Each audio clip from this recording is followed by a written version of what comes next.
मनोज्ञा लोईवाल के पास एक बार फिर से चलते हैं। मनोज्ञा, अभी भी वहां पर धुंध है और सुबह 6 बजे से ज्यादा का वक्त हो चुका है, लेकिन ऐसा लग नहीं रहा, ऐसा लगता है वहां पर रात है। और जो वहां पर श्रद्धालु पहुंचे हैं वो खुद बता रहे हैं कि कोई रात के 12 बजे, कोई 1 बजे, कोई 3 बजे से वहां पर उपस्थित है। क्या दर्शन वहां पर अंदर शुरू हो गए हैं रामलला के? दर्शन सुबह 6 बजे से शुरू होंगे, लेकिन आप जिस रात की बात कर रहे हैं मैं उसे कहूंगी कि अयोध्या में तो अब कभी रात होगी ही नहीं।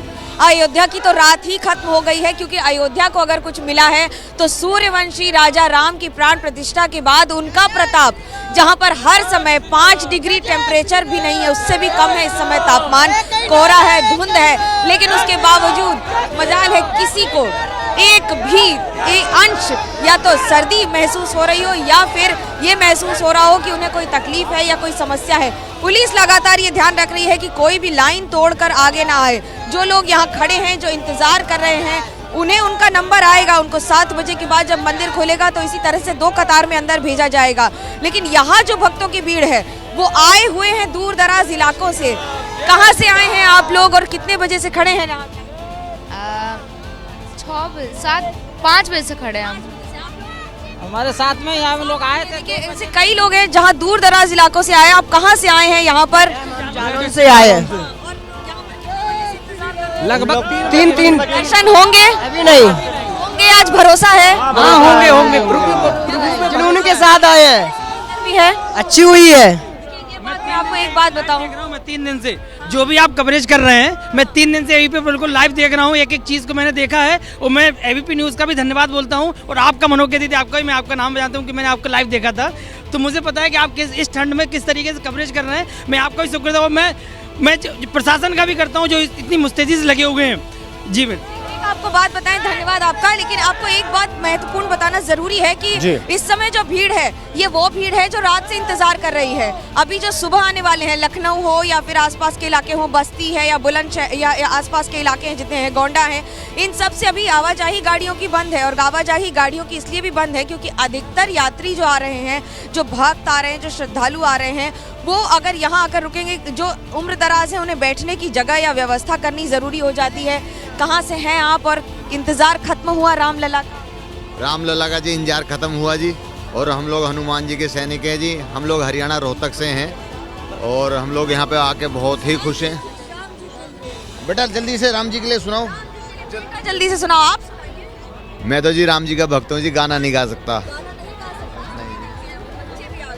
अभ्यम सत्व संशोधे ज्ञान योगा व्यवस्थिति दानम दमश्य यज्ञश स्वाध्याय सपाजवम।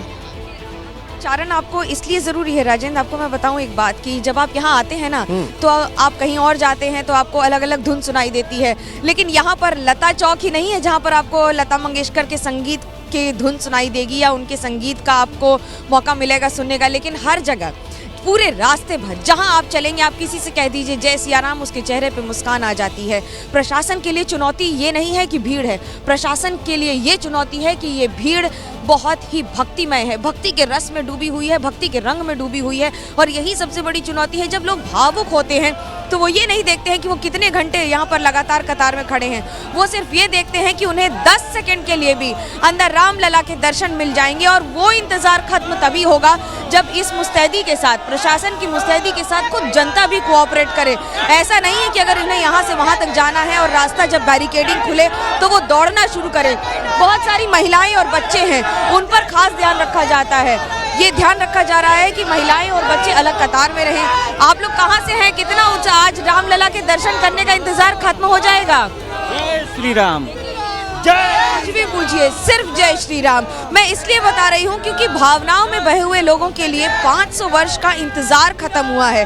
ये एक ऐसी घड़ी है जिसकी उन्होंने कल्पना भी नहीं की थी कि अपने जन्म में रामलला के दर्शन कर पाएंगे।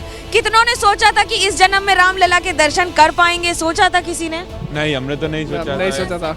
बिल्कुल हो गया। क्या सबसे बड़ी भूमिका रही है आपको लगता है? सबसे बड़ा मैम पॉलिटिकल सपोर्ट रहा मेरे ख्याल से। पॉलिटिकल सपोर्ट जो मिला है वो सबसे बड़ा सपोर्ट है। बहुत टाइम से कांग्रेस की तरफ से नहीं मिल पा रहा था, जो इस बार हमें मिल पाया है।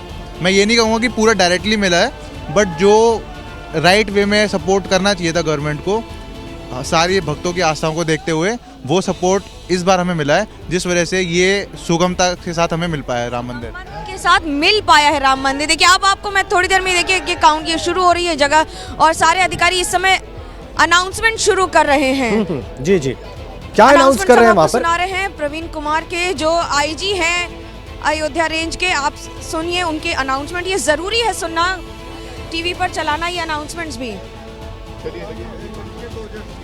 ठीक है, इसको व्यवस्थित रूप से बस इसी तरह करा के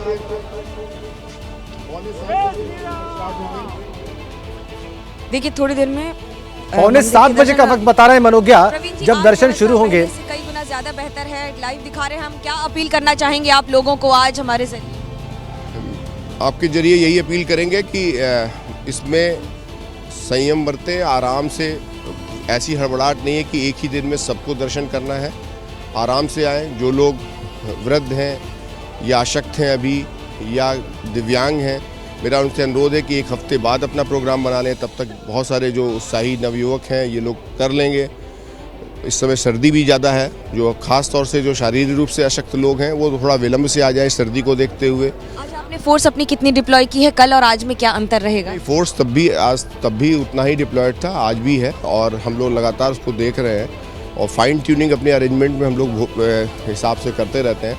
जो बाहर के लोग हैं उनको लगातार बता रहे हैं इसी बात से कि आप कतारबद्ध रह करके जाएंगे और हम लोग सारी कार्रवाइयाँ करेंगे। सिक्योरिटी चेकअप भी होगा और उसको व्यवस्थित रूप से हम लोग कराते हुए जाएंगे। ले जा सकते हैं, क्या नहीं ले जा सकते हैं जो लोग ध्यान? सामान कुछ भी नहीं ले जा सकते हैं और उनके माध्यम से अपील है कि अपने चप्पल इत्यादि अगर हो सके अब आसपास सामने जो जहाँ स्थान है वहाँ पर दुकानों पे इत्यादि जहाँ पे अपना कोई भी सामान उन्होंने छोड़ा हो तो वहाँ पर रखें। अन्यथा पीएफसी के पास में जहाँ पर रखने का एक स्थान है वहाँ पर ये लोग रखेंगे और उसके बाद दर्शन करके लौटते हुए क्रॉसिंग 3 की तरफ से निकलने की व्यवस्था हम लोगों ने की हुई है और सभी व्यवस्थाएं उसी हिसाब से सुदृढ़ की गई हैं। गाड़ियों की आवाजाही पर क्या रोक है? गाड़ियाँ जो है अभी हम लोगों ने 26 तक डाइवर्जन किया हुआ है, भारी संख्या में लोगों को आते हुए देखते हुए कि जो हमारे हैवी ट्रैफिक है वो इस दिशा में नहीं आएंगे और उसके बाद 26 के बाद हम लोग इसमें आगे निर्णय करेंगे। धन्यवाद प्रवीण जी। तो ये थे आईजी अयोध्या रेंज जो बता रहे थे कि क्या क्या उन्होंने फैसले लिए हैं। ये फैसले इसलिए ज़रूरी हैं क्योंकि जो मैं आपको बता रही थी कि महिलाओं के लिए अलग कतार है, पुरुषों के लिए अलग कतार है, दोनों की चलने की गति अलग होती है। बहुत सारी ऐसी महिलाएं होती हैं जो ठीक से चल नहीं पाती हैं। कल चोट लगी थी, एक अगर गिरता है तो सब लगातार गिरते चले जाते हैं और यही ज़रूरी होता है कि 2 कतार वहाँ पर पुरुषों की, 1 कतार महिलाओं की और अतिरिक्त तैनात हैं आज सुरक्षा बल कल से लेकर अभी तक। बिल्कुल बिल्कुल मनोज्ञा, आपने बहुत विस्तार में बात की है आईजी प्रवीण कुमार से और उन्होंने एबीपी न्यूज के जरिए बहुत सारे राम भक्तों से कुछ अपील की है और भी बहुत सारी बातें, महत्वपूर्ण बातें कही हैं। उस पर और ज्यादा जानकारी आपको देंगे। मनोज्ञा से बात करेंगे, संजय त्रिपाठी से भी बात करेंगे।